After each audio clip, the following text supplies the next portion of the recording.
Welcome to Best Life 30, your 30-day journey to creating the best life possible for yourself. You can just watch this video, or if you want to sign up for the whole series for free and get the bonus companion worksheets that go with each video, check the link in the description below. All right, so today is day 7, and we're going to learn how you can develop the courage you need to win. I've learned that courage is not some deep internal fortitude, that you don't dig down deep and find the courage, you know? That courage is external. Courage comes from the relationships we have with those around us. A partner in business, a personal relationship, our team, right? That's why we want to build good cultures, because our team believes in us, which gives us courage to do difficult things. A trapeze artist, a world-famous trapeze artist, would never try a brand new death-defying act for the very first time without a net, right? Now, all that courage, they're the world's greatest trapeze artists, but they need something external before they do something very dangerous. Yeah. And it's the same for the rest of us. So when we have someone who says, I believe in you, I got your back, even if this doesn't work out, I'm here with you. I mentioned courage, and I would like to say something else about that. Finding courage in the leaders and in you who will become leaders. Courage is the most important of all the virtues, because without courage, you can't practice any other virtue consistently. You see? You can't be consistently kind or fair or humane or generous. Not without courage, because if you don't have it, sooner or later you'll stop and say, the threat is too much, the difficulty is too high, the challenge is too great. When I picked up your book, the thing I loved about it is the amount of effort that you've been through to give us. I'm sure this was suffering too, like writing this book. The amount of effort that you've been through to actually give us detail on your life. We all have different things in our life that have scarred us. We want to act like those scars don't exist. So those scars, like, you know, if you go out and you get cut, that scar is going to be there on your arm. You can go down and look at that cut and say, oh, or that scar and say, oh, that happened from, you know, I was in the kitchen, or what happened. We have the same thing on our brain.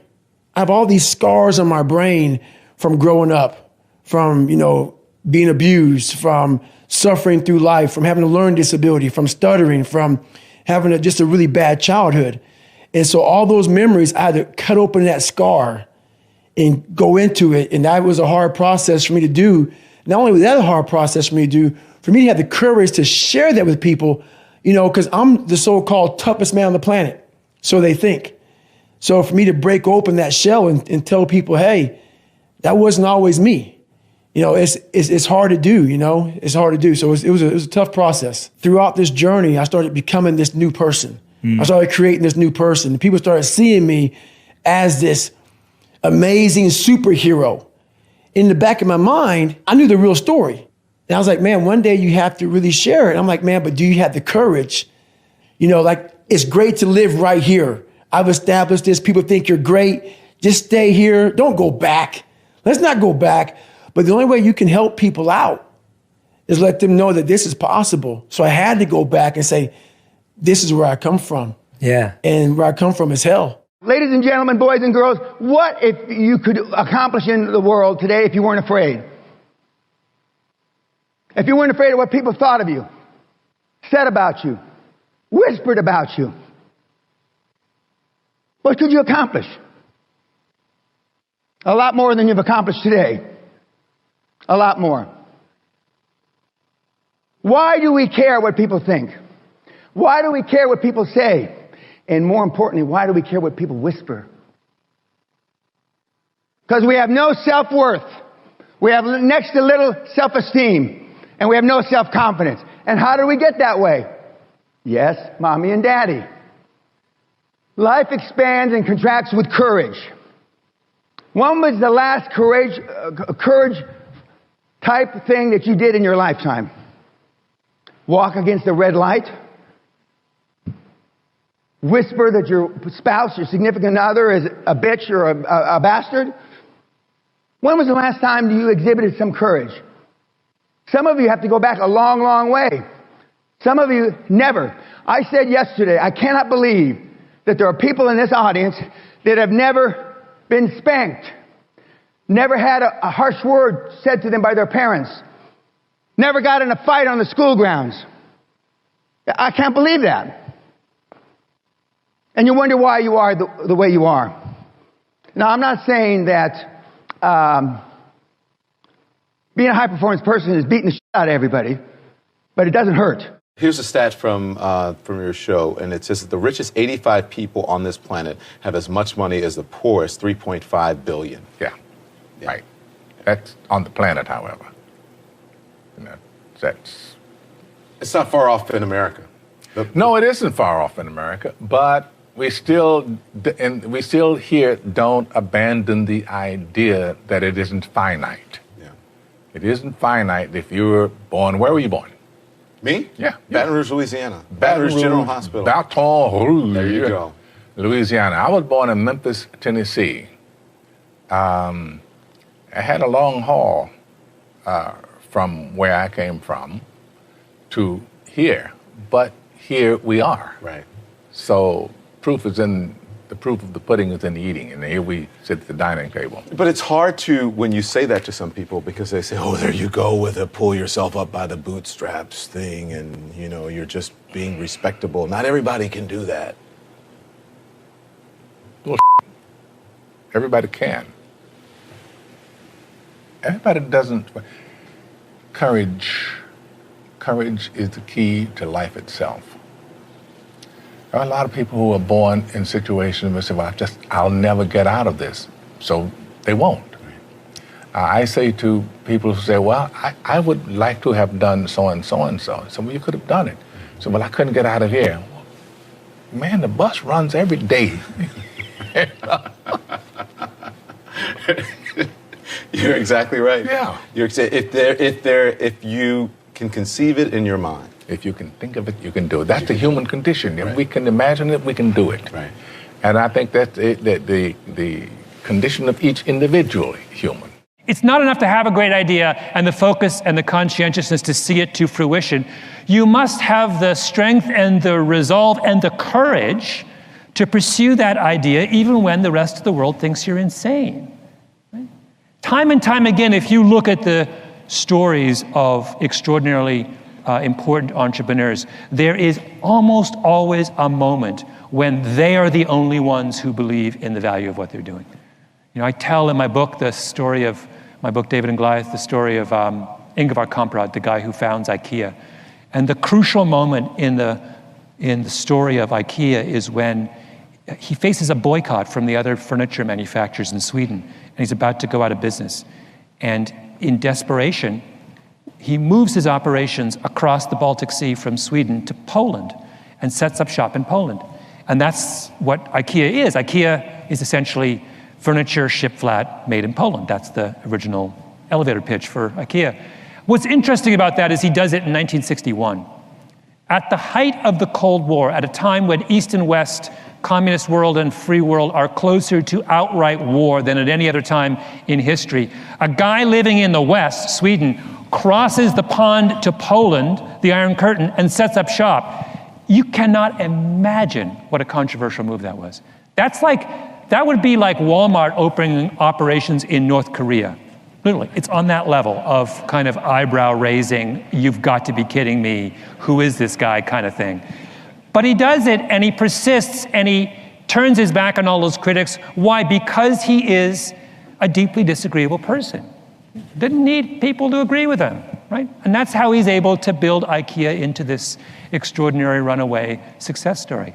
That's very hard to do. As human beings, we are hardwired to want the approval of our peers. I always tell people, what you don't know can be your greatest asset if you let it, because absolutely. it ensures you're going to do it differently. Absolutely. And when I landed Neiman Marcus, all these people came up to me and said, I have been doing this for 7 years, 10 years, 5 years. How did you land Neiman Marcus? And I said, I called them. And they just looked at me and I was like, why? What do you do?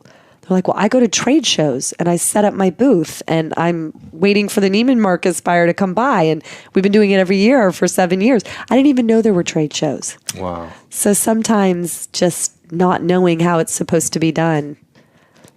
You have to have the courage, though, to say, even though I wasn't trained in this, because a lot of people think, well, I didn't go to school for this, so how could I possibly know? But you know, it's inside of you. If you actually believe something in a meeting, and it might be against the grain, saying it in a respectful way matters, because in 3 years when it becomes true, the other 7 people in that room will remember that, and that may lead to the growth in your career that you're looking for. People think they grow in their career by staying within the framework of their organization. They're actually quietly, subconsciously ruining their career if they don't agree with the point of view. And I know for fact, because the best part of Cannes for me, hands down, is 2, 3 o'clock in the morning when people have so much rosé in them, they start talking truth. I know for fact that there's a lot of people that have strategies or executions they don't personally believe in. It's just a framework of where the margin is in their company or what they have to be held accountable to a bonus. And that's a tough life in some way. I mean, this is only just work. There's much bigger things going on. But I will say being on the record in a room respectfully of what you actually believe, brave, is a very, very good idea. And honestly, back to brave, there's so much content. There's so much going on in the world. What I think this room believes and defines as brave is actually the only prayer to break through consumer attention to make something happen in your business. After Titanic, you had so many interesting career choices, I thought. I mean, really interesting, much smaller movies. They must have come to you and said, do this, do that, do that. And the choices you made were really terrific little movies that are not the obvious choices that you would make after that kind of a success. Well, you know, Pete, I had to be really brave. Yeah. You know, I did have to be really brave because it was a moment in time, and suddenly I was offered quite big films. I mean, suddenly a lot came my way quite quickly. And I mean, I can't even talk about the size of these paychecks. I just, and I just remember thinking, I'm honestly not ready. I still don't feel like I know how to do this. Yeah. I don't know how to act properly. I need to learn more. I can't do it. I'm not ready for that. And also, I wasn't ready to be that famous. I didn't like that feeling. Yeah. I mean, honestly, I really didn't. And I knew that I wasn't prepared to fuel it. I didn't want to follow suit with something else that was, nothing was going to top Titanic, nothing. Right. And I was just very lucky at the time. I had some very, very good friends around me who would just say, you've got to make sure that you're doing what is making you happy. And at the same time, it was, of course, very difficult to be turning down gigantic films because I was so lucky to be asked to do them in the first place. Yeah. And I hadn't auditioned for those. I mean, my God, I couldn't believe that. They just call you up, come and do it. Yeah. And so it was, I mean, it sounds terribly sort of ungrateful, but I just knew that I needed to look after my desire to learn more. And also I wasn't very experienced. I needed to be out in the world and some of the films that I was able to do after Titanic, like Hideous, Kinky, Holy Smoke, for example, they took me into the world. You know, they took me to Morocco, into the Medina and Marrakesh, and, you know, off into the Flinders Ranges and the outback in Australia. And, you know, so I was living a life that was my life and my choices, and not something that everyone else was saying to me, are you crazy? What are you, you know, are you crazy? You've got to do this and you have to do that. And I was like, well, I can't, I'm not ready. Wow. Yeah, and it was I did have to be quite brave. One of the biggest and most surprising lessons I learned on this journey was that I just had this assumption that all these people I looked up to were fearless. You know, Elon Musk or Bill Gates, we just assume they, you know, have no fear and it's how they achieve what they've done.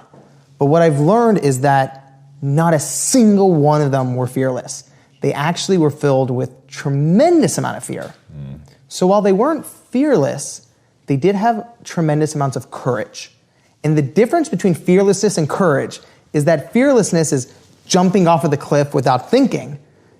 Courage is acknowledging your fear, analyzing the consequences, and deciding you still care so much about it, you're going to take one step forward anyway.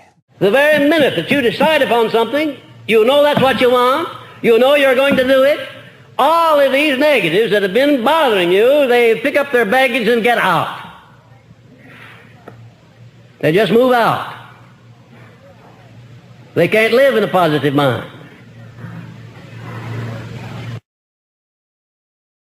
Can you imagine a negative frame of mind and a positive frame of mind occupying the same space at the same time? Could you imagine that? No, you can't, because it can't be done. And did you know that the slightest bit of a negative mental attitude is sufficient to destroy the power of prayer?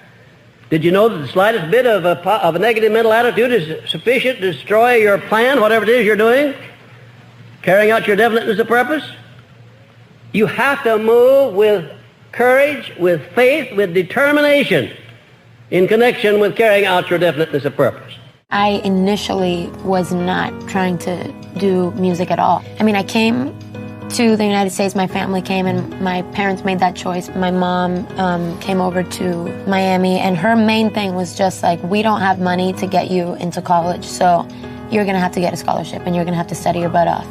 And so that was always my main focus, was just, I was like a book nerd. I was just like studying. So I didn't really think of it as a plausible thing, even though it was always my escape. You know, I would always sneak off into my room when my parents went to Walmart, and I would just like sing. But yeah, I definitely didn't think of it as a career. That was literally just like 5 seconds of bravery that changed my life, where I decided to, you know, try out for a show. We asked Camila, what do you want for your quinceañera party? And she told me, I want you to go with me to an audition. What do you do when you're not singing? I would love to say something interesting, but all I do is sing karaoke and watch like One Direction videos. If you think your life is complete, then I suggest that you're an ass. Because tomorrow always has a great opportunity in it. Your life is not complete until you close your eyes.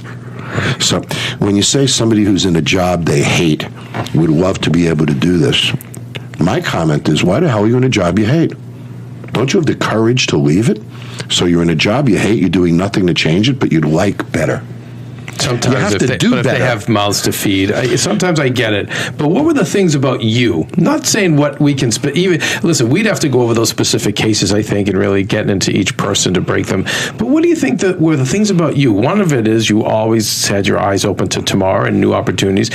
What were some of the other things as part of your personality? Because there aren't many people like you, but I've seen and I'm studying more and more people where amazing things are happening at 55 and 60 and putting them on life journeys that they never thought they were going to have, and I'm seeing that you guys have a lot of the similar attributes. But what do you think? What was it about you, John? Courage. You know, the first time I went and shot a pilot for Bar Rescue was really hard. You think it's easy to scream at people on national television, to insult people on national television, to call you a jerk, challenge your marriage, challenge your integrity, challenge your professionalism? That's hard. That's not who I am. I don't wake up and embarrass people in front of their friends, in front of their family. Bar Rescue is the hardest work I have ever done. The courage that it takes for me to go out there and do these things. Single biggest mistake I've made in my career was not spending money. It's what put me in a position to be able to buy real estate, because I had money, but I had to buy the real estate. I had to use the money. Brad Lee made a comment the other day about money. Money is not to be saved and hoarded. Like it's no good if you don't use it. This is the problem with Bitcoin. When do I transact with it, right? I'm sitting on $1 million worth of Bitcoin right now. I can't get rid of it fast enough. I can't go buy stuff with it. So until that situation is resolved, right? It's why people don't hoard gold anymore. You don't keep gold because you can't exchange it. Money is to be used. For those of you out there that are like complaining about the cost of anything, the truth is that's what that money's for. The only purpose money has is to be used. And I was scared that I couldn't produce more money. So every time I spent money, I complained about it. Today, I'm like, that's the biggest mistake I ever made. Should have been spending more money. It wouldn't have taken me 30 years. In the first 5 years, I should have borrowed money I didn't have, and I should have spent money that I did have, and I should have gone into debt to do it, to get my brand out there, to get it known. The mattress guy in your town did it. The car guy in your town did it. Whoever spent the most money, whoever put it all out there all the time, every day, on every TV, radio, and the internet, wins the battle. It's not the prettiest guy, okay? It's not. It's the guy that out-advertises, that outspends you. It takes courage to make money. I think the courage to be really open about those, some of the things I've been through in the past all comes from experiencing those things. And when I was going through, when I was going through some of these things, I felt so alone. And a lot of girls or people do. You feel like nobody can understand you because a lot of these problems deal with like isolating yourself and feeling alone. And one of the things that really helped me have the courage to change was that I realized that I'm not alone. Like there's actually people who understand me, and there's people who have actually overcome this, and that gave me hope. And so that's why I really strive to give a positive message of hope about if you're not happy with the person you are today, I 100% believe that you can change. And so that's what I like to hopefully share with young girls. And I would say that's what gave me the courage to share. Nobody has ever achieved anything big in business or in any walk of life without courage. Of course, whenever you do anything big, you do feel a little scared. But you've got to conquer fear to discover the hidden hero within you. With courage, with self-belief, and the can-do spirit, you overcome any adversity. I want to challenge you with one word, the word that is most important for any of us to have. It starts with a C. I call it the C word. Is that big word, courage. All of us need an extra dose of courage. I remember very clearly, and as I think I could still feel the butterflies in my stomach and my stomach turning. I was 15 years old. I was in England, and they said, we are going to show you how to abseil.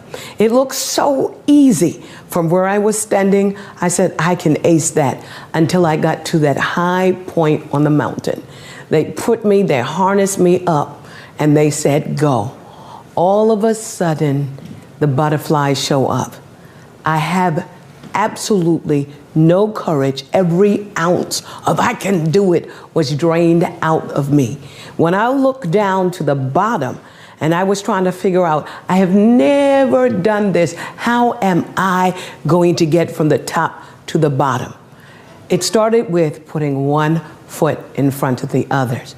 Was I shaking? Absolutely. I even had a tear coming down my eye. But with some coaching and with a lot of cheering, I tell you, I learned how to abseil. To me, courage is not saying that you don't have fear. It's not saying that you don't have anxiety. I had to face my fear. I had to feel it, and I had to do it anyway.